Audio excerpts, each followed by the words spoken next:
if you've ever considered getting a tattoo. Okay, pretty good amount. How many of you actually have a tattoo? All right. Well, since I already talked to Cynthia, I was wondering if you would like to show a tattoo. Yes. Okay, so I have 3 tattoos, but I'll probably show you 2 because one of them's on my thigh. I have this one. It's in Spanish. It's my grandma's handwriting. It says "Mi bambina para siempre." She calls me bambina because I'm a little baby, so it's my baby forever. And then I have one on the back of my shoulder. It's you guys can really see it. Can you see that? Can you see that? Yeah. Okay. It's an elephant. It's a mother-daughter tattoo. Me, my sister, and my mom have it. Me and my mom, my sister, all love elephants, and it's kind of a symbol to keep people's spirits away. That's what I have. Thank you. So picture this for a second.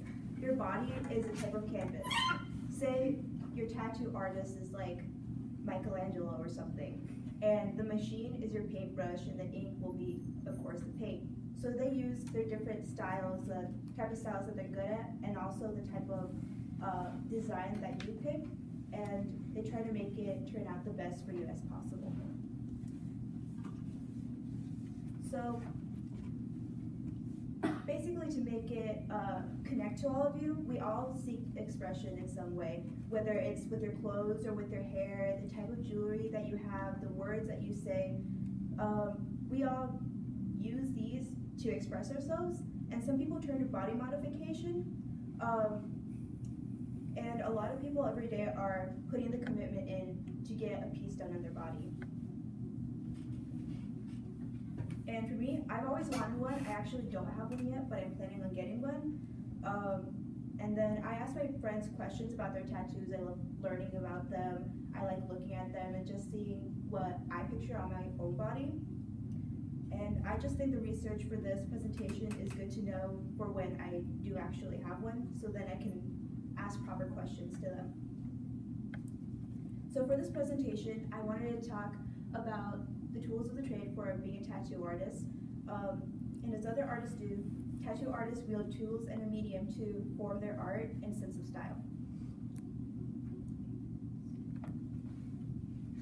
So the first thing that I wanted to talk about is the difference between 2 types of machines.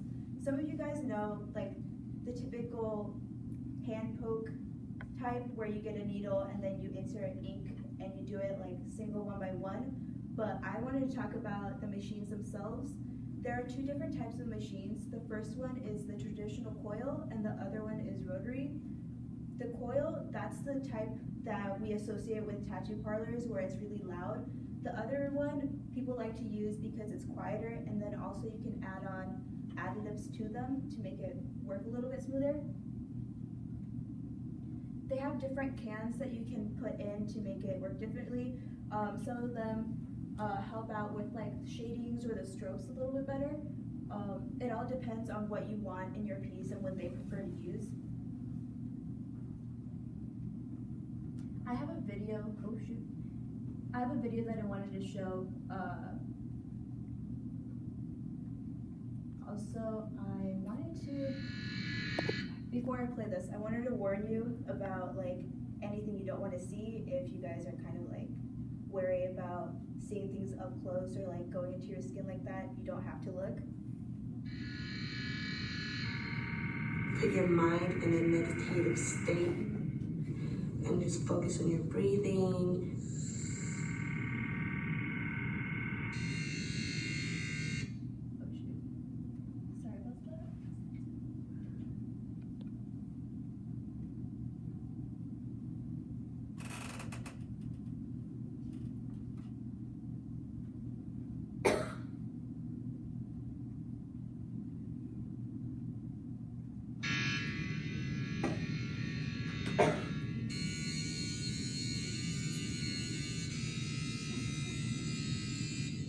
I think pain is a process that I appreciate. It's something that I don't necessarily seek out, but when it has a purpose, it really can transform us.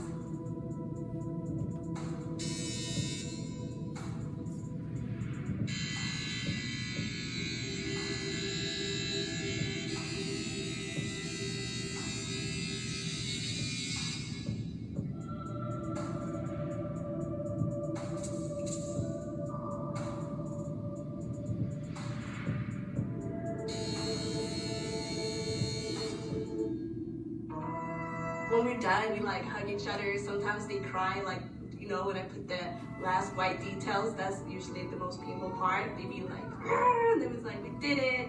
And then we dance around or, you know, like celebrate that we did it.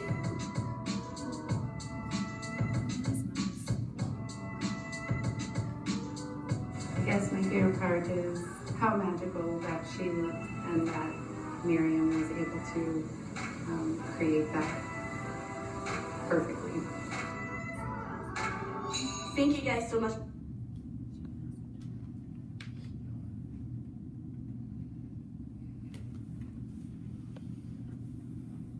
So now that you understand kind of how the machine works and how it inserts into the skin, I wanted to talk about the ink itself. The ink comes in all sorts of different colors. The way that it's inserted in, what you want to happen is to put it in 1 millimeter under your skin, because that's where it stays the longest. All colors do change over time, they disappear over time, but if you keep it into that millimeter in the dermis, it really keeps it sustained, since that is a very strong part of the skin. I also wanted to talk about what shows up on skin. A lot of fair people like to get like purples, reds, whites, because they show up very well on their skin. Pastel colors also show up very well, and so do watercolor designs. Darker people get very vivid colors to make sure that they show up. And then of course you have like the white and black colors to help with the shading.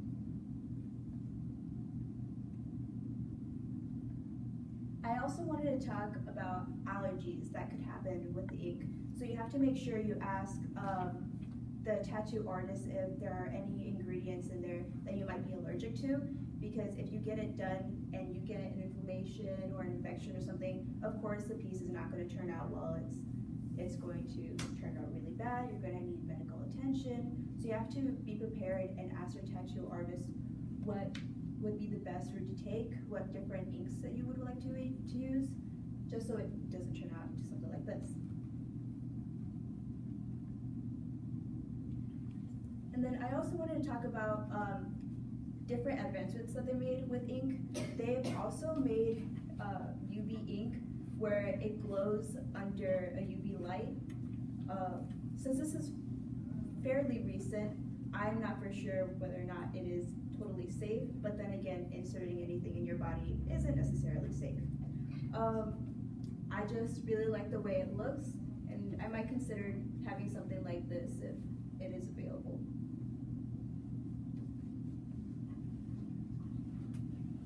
The final thing that I wanted to talk about is the different styles that are out there and available, and also the symbolism that goes along with it. For the different styles, there are some artists that are really good at black and shading. So like the geese, it is very like dark and contrasting with the skin, but then also you have like a lot of geometric shapes or watercolor type of tattoo art that you can have. And it all depends on what they've learned to do or what they're good at over time, and how they've designed it and shaded with their tools. Some symbolism that I found is like people get flowers on their bodies to represent where they originated from, like what country or what state that they come from. I know my friend Catherine got a flower to represent her origins from Guatemala, and she's planning another one to complement like her origins from like Indiana and her family itself. And like for Insidia, her symbolism is something that comes from family, words, or like a mother-daughter bonding thing. So basically artists and the client work together to find something that works best for you, something that makes you happy, and it's a step-by-step process to go about this. So now you learned the different machines that they use and the variety of inks that they have available. And of course you have the different styles and what matches you as a client or the tattoo artist themselves. And now that you know this knowledge, before you go out and get another type of tattoo, or if you actually go about and getting one, you know some idea of what goes on in the process without just being completely oblivious to that.